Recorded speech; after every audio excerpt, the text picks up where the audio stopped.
오늘 말씀의 제목은 예수를 사랑할 때입니다. 4월 1일인 어제부터 순천만 국가정원이 새롭게 단장되어 이제는 순천만 국제정원 박람회라는 이름으로 개장되었습니다.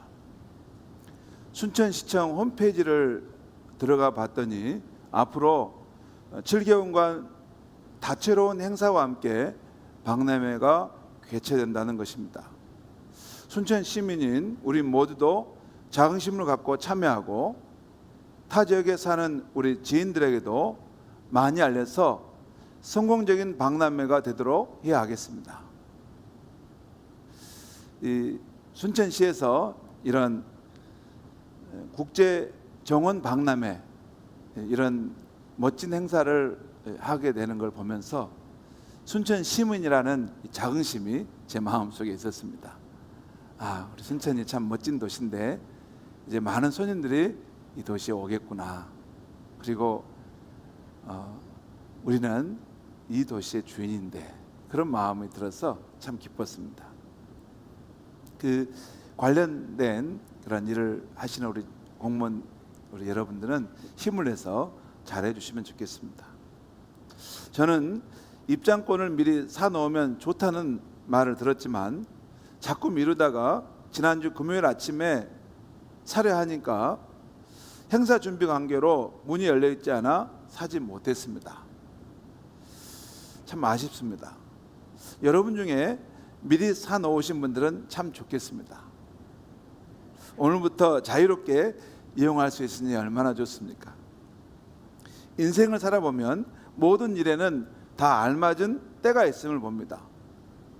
봄, 여름, 가을, 겨울 사계절이 변하는 때를 따라 그 때에 맞게 살아야 하고 또한 소년기, 청소년기, 청년기, 장년기 자신의 때를 알고 그 때에 맞게 살아야 인생이 순리에 맞고 아름답고 후회함이 없는 것입니다. 오늘 본문에는 예수님의 십자가 고난의 길에 나타나 예수님께 값진 향유를 부어드려 큰 감동을 준 여인이 나옵니다. 이 여인의 헌신은 우리 예수님의 장례를 위해 가장 적합한 때에 드려져서 더욱 빛이 납니다. 오늘 본문의 사건이 일어나는 때는 이스라엘 백성들의 그 속죄를 위해 어린 양들이 죽임을 당하는 유월절, 그 유월절이 가까운 때였습니다. 오늘 본문의 상황은 이렇습니다. 예수께서 제자들과 함께 베다니 마을 시몬의 집에서 식사하고 계실 때였습니다. 한 여인이 매우 값진 향유가 담긴 옥합을 가져와 그 옥합을 깨트려 향유 전부를 예수님의 머리에 부어드렸습니다. 이것은 예수님을 향한 거룩한 사랑과 감사의 뜻이 담긴 행동이었습니다. 아마 이 여인은 이전에 예수님으로부터 큰 용서를 받았거나 감당할 수 없는 큰 은혜를 받은 여인인 것 같습니다. 그렇지 않으면 이런 귀한 향유를 쓸 리가 없기 때문입니다. 예수께서 간음하다 붙잡힌 여인을 말씀으로 자유케 하셨습니다. 내가 너를 정죄하지 않는다. 또 예수님께서 귀신 들린 그 막달라 마리아를 자유케 하시고 해방시키는 일을 하셨습니다. 또 예수께서 창녀로서 세상에서 비참한 존재로 살아가는 그 여인들을 친히 만나셔서 하나님의 영상으로 지음받은 그 인간의 아름다움, 그 사랑받을 만한 가치가 있음을 이렇게 드러내 주셨습니다. 이런 깊은 은혜를 체험한 여인 중에 한 여인이 예수님께 이렇게 한 것 같습니다. 아무튼 그 향유의 가치는 300데나리온 이상이 되었습니다. 그 당시 300데나리온이면 노동자 한 사람이 1년 동안 일해야 벌 수 있는 꽤 큰 돈입니다. 적게는 2천만 원, 많게는 한 5천만 원 정도까지 될 수 있는 그런 액수죠. 그 돈이 있어야 살 수 있는 그 향유 옥합인데 그걸 다 깨서 옥합을 깨뜨려 그 향유를 다 예수님께 부어드렸던 것입니다. 주변에 있는 제자들이 보기에 이 여인의 행동은 너무나 어처구니 없는 낭비로 비쳤습니다. 그래서 제자 중 한 사람이 화를 내며 왜 그렇게 귀한 향유를 낭비하는가? 이 향유를 300데나리온 이상에 팔아 가난한 사람들을 도와주면 더 좋았을 것이다 하며 이 여인의 행동을 책망합니다. 이때 예수님께서 침묵을 깨시고 가만두어라. 너희가 어찌하여 그녀를 괴롭게 하느냐? 그녀는 내게 좋은 일을 하였다 하시면서 그녀의 행동을 변호해 주시고 또한 칭찬해 주십니다. 곧 예수님은 제자들의 말에 동조하지 않으시고 이 여인을 칭찬하신 것입니다. 경제적인 관점에서 보면 굉장히 낭비한 행동으로 보이는데 예수께서는 이 여인의 일에 대해서 내게 좋은 일을 한 것이다 라고 말씀한 것입니다. 여러분, 낭비라는 말의 의미를 아십니까? 어느 목사님이 낭비에 대해서 이렇게 설명하는 겁니다. 여자분들의 얼굴을 아름다움의 기준으로 보면 중간 정도가 가장 많답니다. 그런데 더러는 아주 잘생긴 얼굴이나 아주 미안하게 생긴 얼굴이 있다는 겁니다. 그리고 아주 잘생긴 얼굴이나 아주 미안하게 생긴 얼굴인 경우는 화장하는 것이 경제적인 용어로 낭비라는 것입니다.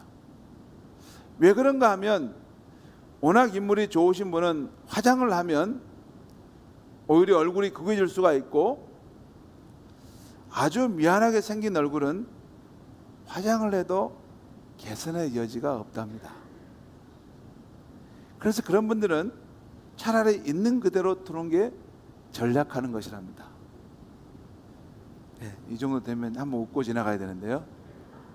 네, 그렇습니다. 네.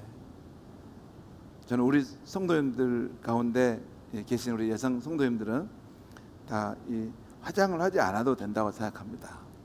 그 이유는 다 이렇게 아름답고 곱게 생기셔서 화장할 필요가 없다고 저는 확신합니다.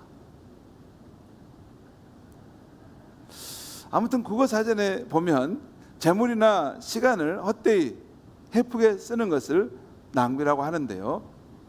이 여인의 행동은 제자들의 관점에서 보면 낭비로 보였습니다. 그러나 예수님은 그가 내게 좋은 일을 했다고 칭찬하셨습니다. 그리고 그 다음 말씀을 보면 이 여인이 예수께 향유를 부은 행동은 앞으로 있을 주님의 십자가 죽음과 장례를 미리 준비한 가치 있는 일이었다라고 말씀해 주십니다. 그리고 더 나아가 예수님은 이 여인에 대해서 이런 축복까지 해 주십니다. 오늘 9절 말씀 한번 우리 보겠습니다. 같이 한번 읽겠습니다. 시작. 내가 진실로 너에게 이르노니 온 천하에 어디서든지 복음이 전파되는 곳에는 이 여자가 행한 일도 말하여 그를 기억하리라 하시니라. 그래서 복음이라는 것은 기독교라고 말하셨어요.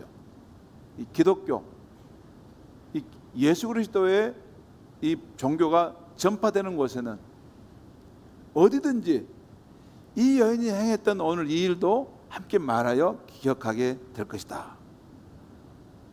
그러니까 오대양 육대주 어디든지 그리고 언제까지든지 예수님의 복음이 전파되는 곳에는 이 여인이 내게 행한 일도 말해져서 그녀를 기억하게 될 것이다 하신 것입니다.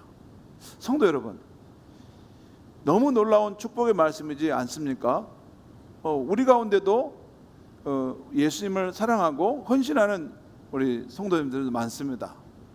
그래서 자기 물질도 드리고 시간도 이렇게 드리는데 이 여인이 한번 향유를 드리는 것, 이것이 이렇게 놀라운 축복의 사건인가 하는 생각을 할 수 있죠. 이 여인이 예수님께 좋은 일을 한 것은 맞습니다. 그런데 이렇게까지 이 여인의 행동을 부각시켜서 말씀하실 이유가 있을까? 그 이유가 무엇일까? 이 여인의 행동과 예수님의 십자가 죽음을 함께 깊이 묵상해 보면 이 여인이 옥합을 깨뜨린 행동은 예수님의 십자가 희생을, 그 사건을 보여주는 것이었습니다. 그러니까 이 여인이 자신의 사랑의 대상을 위해 옥합을 깨뜨려 그 향유를 다 쏟아 부은 것은 예수께서 우리를 위해서 자신의 생명의 피를 다 쏟으신 사랑, 그래서 우리가 예수님께 빚진 사랑이 얼마나 큰가를 보여주는 사건이었습니다. 하나님의 아들 예수님께서 죄인들인 우리들을 자기 목숨을 내어줄 정도로 사랑하셨습니다. 예수님은 이 여인처럼 옥합, 곧 사람의 몸을 구하여 거기에 자신의 영혼을 가득 담아서 우리를 구원하기 위해 십자가에서 죽으실 때 그 영혼을 아낌없이 쏟아붓고 죽으셨던 것입니다. 이 여인이 그 향유가 담긴 옥합을 깨뜨리고 그것을 아낌없이 부은 이 사건은 바로 예수님께서 우리를 그렇게 아낌없이 사랑하신 사건을 보여주는 것이었습니다. 어떤 술주정뱅이가 만취해서 기차 내의를 베고 잠을 자고 있었습니다. 급행 열차는 고동 소리를 내며 달려오는데 그 술꾼은 정신없이 코를 드르렁 드르렁 거리며 골고 있었습니다. 그때 한 자비로운 사람이 그 장면을 보고 견딜 수 없어서 여보시오, 저기 기차가 오는데 속히 일어나 피하세요 이렇게 했습니다. 고함을 쳤습니다. 그런데도 그 사람은 기차는 무슨 기차야, 우리 집 아랫목이구만 하면서 이리 들고 저리 들고 계속 누워서 자는 것입니다. 그 자비로운 사람은 그를 보고 견딜 수가 없어서 달려가 그 술꾼의 다리를 끌어당겨 철로 아래로 내동댕이 쳤습니다. 술꾼은 대굴대굴 굴러갔으나 무정한 기차는 미처 정거를 못하고 구조하려던 그 사람을 끌고 가버렸습니다. 목이 잘라지고 팔과 다리가 끊어지고 장기가 나와서 그 자리에서 죽었습니다. 기차는 그새서야 정거를 하고 기관사와 차장이 달려와서 사고 난 그의 몸을 모아놓고 걱정을 했습니다. 술꾼은 한참 굴러가는 바람에 정신이 들었습니다. 그러다가 기차가 철로에 서 있고 많은 사람들이 웅성웅성하는 모습을 보았습니다. 야, 기차가 정거를 했구나. 그런데 웬 사람이 저렇게 많이 둘러있을까? 누가 또 기차에 치였는가 보다. 아이고, 조심을 하지. 너무 안 됐다. 가서 구경을 좀 해야겠다 하면서 비틀비틀 사람들을 헤치고 나아가니 거기에 참혹한 시신이 있었습니다. 아이고, 끔찍해라. 저 사람이 왜 저렇게 되었노? 하고 물으니 옆 사람의 눈에 불이 번쩍 나더니 따귀를 한 대 팍 때리는 거였습니다. 이 자식아, 이 사람은 너 때문에 이렇게 되었어. 그러자 그 사람이 달려들면서 왜 생사람을 때리느냐고 막 붙들어 덤비는 것입니다. 그래도 정신을 못 차리네. 당신이 여기서 술을 먹고 기차 내의를 베고 잠을 자고 있는 것을 아무리 소리를 질러도 안 깨우니까 이 사람이 당신을 건지러 뛰어들다가 당신을 건지고 달려오는 기차를 피하지 못해서 이렇게 죽음을 당한 거요 말해 주었습니다. 그 사람은 그제서야 정신이 들었습니다. 내가 죽어야 할 그 순간에 저분이 나 같은 죄인을 위해 대신 죽으셨구나. 이제야 그 사람이 깨달은 것입니다. 나 같은 자를 위해 저분이 자신의 귀한 생명을 내어주었으니 이제 나는 어떻게 살아야 할까 깊은 생각을 하게 되었습니다. 여러분, 우리 어렸을 때 기차 철로 옆에 살면 이런 사람이 기차에 치여 죽는 장면도 보죠. 이 이야기가 가상의 이야기가 아니라 실제 이런 일이 있습니다. 그리고 더 중요한 사실은 예수 그리스도께서 사람의 몸을 입고 이 땅에 오셔서 십자가에서 우리를 위해 그렇게 죽으셨다는 것입니다. 실제 역사적인 그 사건으로 죽으셨는데 그것은 우리 인류를 죄와 죽음에서 구원하시기 위해서 죽으셨다는 것입니다. 여러분, 술에 취해 기차 내를 베고 잠자는 이 사람은 누구이겠습니까? 저와 온 세상 사람들입니다. 이 이야기는 심판의 기적 소리가 들려오는데 죄 가운데 빠져 세상의 허영의 꿈에 취해서 자신이 죽어가는지도 모르는 저와 여러분을 구원하기 위해서 하나님의 아들이신 예수님이 이 세상에 오셔서 십자가의 죽음을 당하신 것을 말씀한 것입니다. 예수님은 우리 인간들이 하나님을 떠나 죄악으로 다 망해가는 것을 불쌍히 여기셨습니다. 그래서 예수님은 골고다 십자가로 나아가면서 우리 머리로 지은 죄를 대신해서 자신의 머리에 가시관을 쓰셨습니다. 우리 손으로 지은 죄를 대신해서 그 손에 새 못이 박히셨습니다.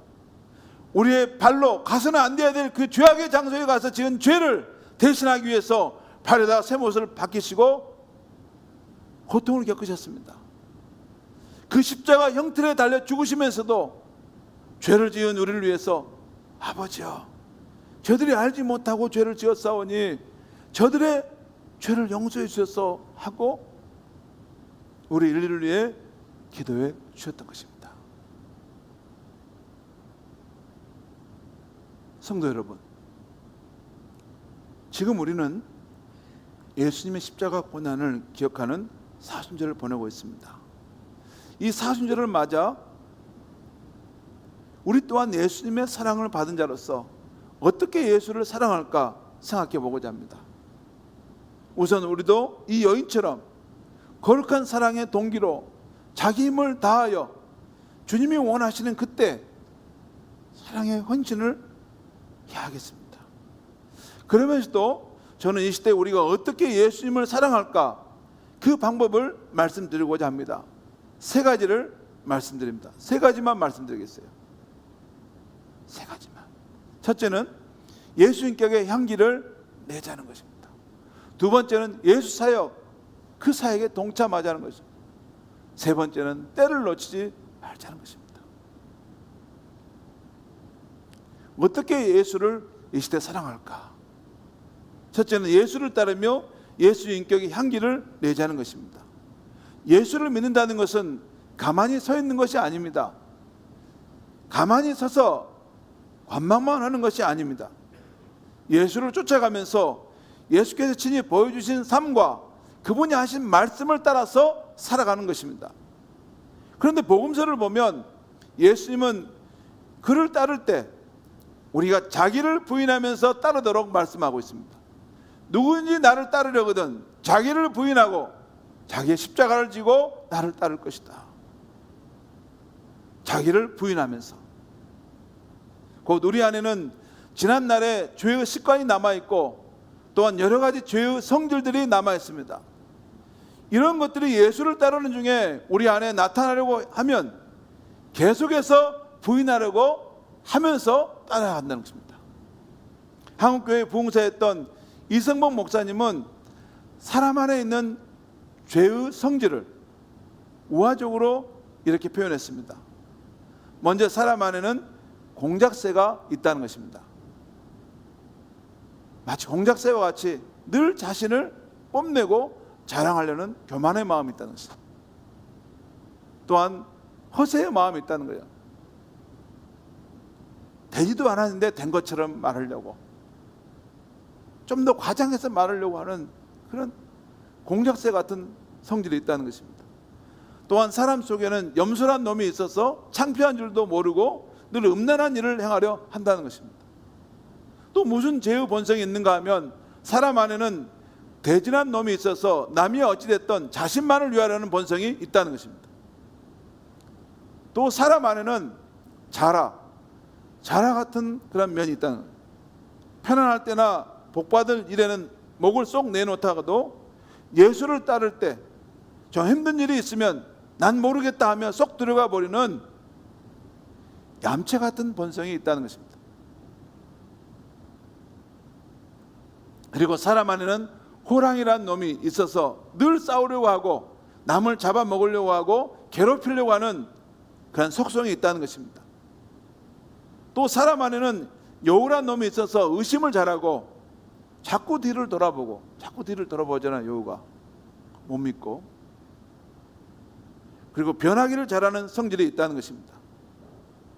곧 공작새와 같이 교만한 것, 염소같이 음란한 것, 돼지같이 욕심부린 것, 자라같이 게으른 것, 호랑이같이 사나운 것, 여우같이 의심과 변심을 잘하는 것 같은 이런 죄악의 성질이 우리 안에 있다는 것입니다.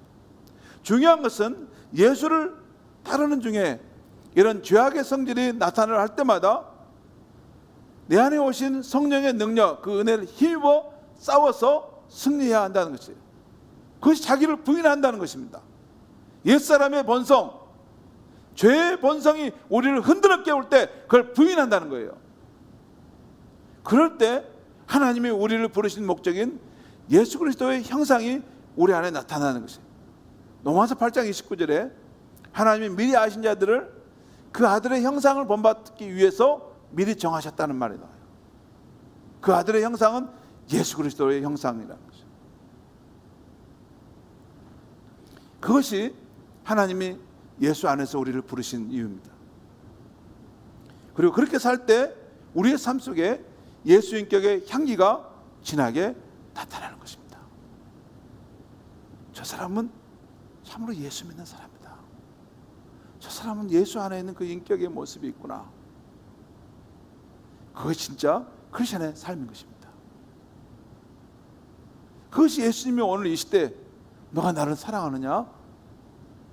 나와 같은 사람이 되거라 말씀하시는 예수님의 간절한 마음인 것입니다. 두 번째, 우리는 어떻게 예수를 사랑하는가? 예수를 따르며 예수 사역에 동참하자입니다.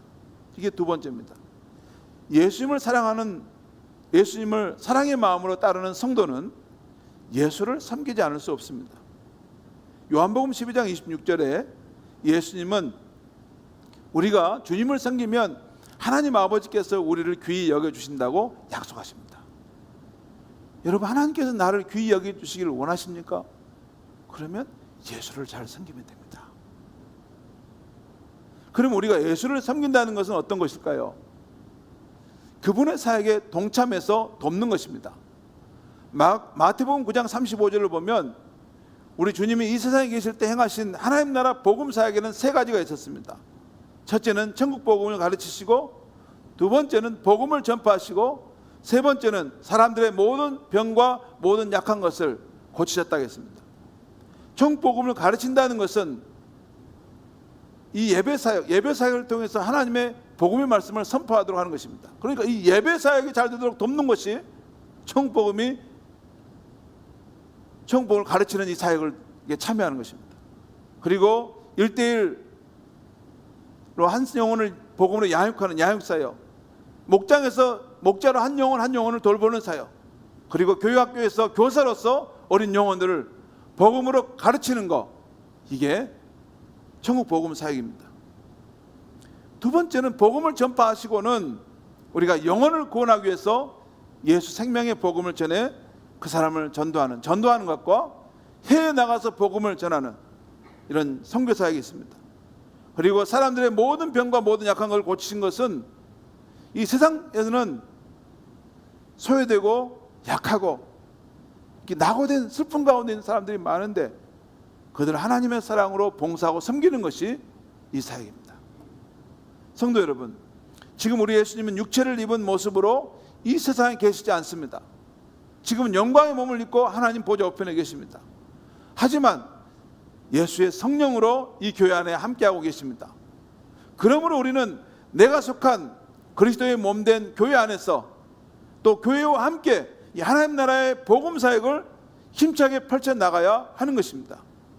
내가 예수 사랑을 진정으로 아는 성도라면 우리는 예수님의 몸된 이 교회를 사랑하고 또한 이 교회가 펼쳐가는 하나님 나라 복음사에게 뒤로 물러나지 않고 앞서서 나아가야 하는 것입니다.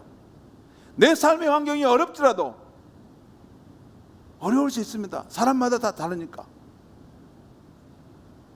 하지만 작은 역할이라도 해야 하는 것입니다. 그것이 예수 사랑을 몸소 알고 있는 성도의 모습인 것입니다.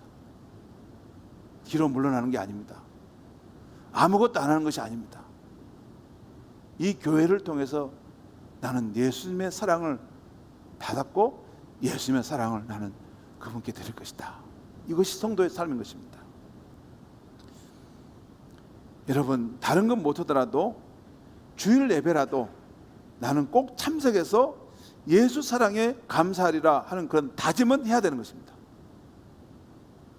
주일 예배조차도 그냥 빠져도 아무런 거리낌이 없고, 누가 보기나 하나? 내 마음대로 하면 되는 거지. 여러분, 이 주일 예배는 예수께서 이 예배를 받으십니다. 내게 그 사랑을 부어주신 그 예수님이 이 예배를 받으세요. 그러니까 예수 사랑을 아는 사람은 내가 일생 동안 생을 마치는, 내가 걸어 다닐 수 있는 힘만 있다면 나는 성전에 나와서 예수 사랑에 감사하리라, 그 마음 변치 않아야 되는 것입니다. 오늘 말씀에 나오는 이 여인이 힘을 다하여 섬기려 한 것을 보고 예수님께서 저가 내게 좋은 일을 하였다라고 칭찬하고 있지 않습니까? 세 번째, 이 시대에 예수를 어떻게 사랑하는가? 세 번째는 예수님이 원하시는 그때 그 타이밍을 놓치지 말자입니다. 오늘 본문의 사건의 문맥을 볼 때 우리가 주목할 점 한 가지는 이 여인의 헌신의 때입니다. 오늘 본문 1절을 보면 그 당시 대제사장과 서기관들이 예수를 시기하여 죽이려고 하는 방법을 찾고 있을 때였습니다. 또한 오늘 본문 10절을 보면 예수를 배신한 가룟 유다가 자기 선생을 팔기 위해서 음모를 꾸밀 때였습니다. 또한 다른 복음서를 보면 이때는 12제자들이 서로 누가 제일 높은가를 경쟁하고 있었던 때였습니다. 성도 여러분, 이때 인간의 수, 우리 주님의 마음은 어떠했을까요? 겟세마네 동산에 기도하러 가실 때 주님의 마음은 심히 고민하고 슬퍼하였다고 복음서는 말하고 있습니다. 이러한 때 이 무명의 여인이 주님께 나와서 자신의 옷값을 깨트려서 그 향유를 부으면서 주를 향한 사랑을 나타낼 때 주님의 마음은 참으로 기쁘셨던 것입니다. 성도 여러분, 지금 시대는 코로나 팬데믹을 거쳐서 그런지 성도들의 신앙과 주를 향한 사랑이 예전과 다름을 봅니다. 확실히 달라졌어요. 확실히 달라졌어요. 근데 여러분, 예수님의 고난을 기억하는 이 사순절을 맞으면서 다시 한번 생각해 봅시다. 저와 여러분을 향한 우리 주님의 사랑이 변했습니까? 변치 않았습니다. 변치 않았습니다. 그렇다면 아무리 시대가 변할지라도 주님을 향한 우리의 사랑도 변하지 않아야 하지 않겠습니까? 주님의 사랑은 변치 않았는데 왜 우리 마음은 시대와 상황에 따라서 변심하는 것입니까? 봄날은 간다라는 노래가 있습니다. 우리나라 유명한 시인들이 가장 좋아하는 그런 노래 가사입니다. 올로 가수였던 백설이 씨가 부른 노래가 가장 유명합니다. 유튜브에서 한번 여러분 보시면, 제가 한번 보았는데 참 구성진 목소리로 그 봄날은 간다라는 노래를 잘 부르는 것입니다. 그 가사가 이렇습니다. 봄날은 간다. 연분홍 치마가 봄바람에 휘날리더니 꽃이 피면 같이 웃고 꽃이 지면 같이 울던 알뜰한 그 명세에 봄날은 간다. 봄날은 간다. 19살 시절은 황혼 속에 슬퍼지더라. 뜬구름 흘러가는 신장로길에 새가 날면 따라 웃고 새가 울면 따라 울던 얇은 그 노래에 봄날은 간다. 여기 보면 19 시절은 황혼 속에 슬퍼지더라. 이 말은 이런 뜻입니다. 19살 때 그 젊은 날에 세월이 시간이 있었는데 벌써 내 인생에 황혼이 왔고 내가 그 삶을 살아가니 내가 적적하고 슬프도다. 그 말이에요. 여기 보면 꽃이 피면 같이 울고 꽃이 지면 같이 운다. 그리고 새가 날면 따라 울고 웃고 새가 울면 따라 울던 이 이야기는 그 순수했던 청춘의 날을 말하는 것입니다. 그 연분홍 치마가 봄바람에 휘날리던 그 청춘의 날을 말하는 거예요. 그런데 그 순수했던 청춘의 날도 어느덧 지나가고 인생의 황혼이 되어서 내 삶에 지금 상황이 처했다는 것입니다. 성도 여러분, 지금 문을 열고 나가 보십시오. 밖에는 봄날입니다. 동성공원만 봐도 정말 꽃들이 피고 그 푸른 새싹들이 환하게 돋아 있습니다. 참으로 화려한 봄날입니다. 성도 여러분, 우리 모두 주님이 십자가의 사랑으로 우리에게 허락하신 이 봄날의 기쁨을 마음껏 만끽하시면 좋겠습니다. 그러면서도 눈물 날 정도로 찬란하고 아름다운 이 봄날도 지나가고 있다는 것을 잊지 않으시기 바랍니다. 그리고 우리가 주님을 위해 사랑에 헌신할 수 있는 기회도 항상 있지 않다는 것을 기억하고 주님을 진실로 사랑하며 따르는 저와 여러분이 되기를 바랍니다. 기도하겠습니다. 하나님 아버지, 예수님, 오늘 이 아침에 한 여인이 자신의 생명과 같은 그 향유옥합을 깨트려서 예수님께 모두 다 아낌없이 부었던 것이, 그것이 바로 예수님이 우리를 그렇게 사랑하셨다는 것을 말씀하신 것을 일깨워 주시니 감사합니다. 예수님의 그 십자가 사랑을 받은 사람이 난데 우리의 마음이 세월과 함께 변하려고 합니다. 예수님의 그 사랑처럼 우리도 변치 않는 마음으로 예수를 따르게 하여 주시옵소서. 정말 우리가 예수를 따르면서 예수의 향기를, 진한 향기를 드러내게 하시고 예수님의 그 사역에 동참하는 삶을 살게 하여 주시고 예수님이 나를 부르실 때 뒤로 물러나지 않게 하시고 한 번밖에 없는 주님을 향한 사랑의 기회를 놓치는 일이 없게 하여 주시옵소서. 예수님의 이름으로 기도하옵나이다. 아멘. 우리 다 같이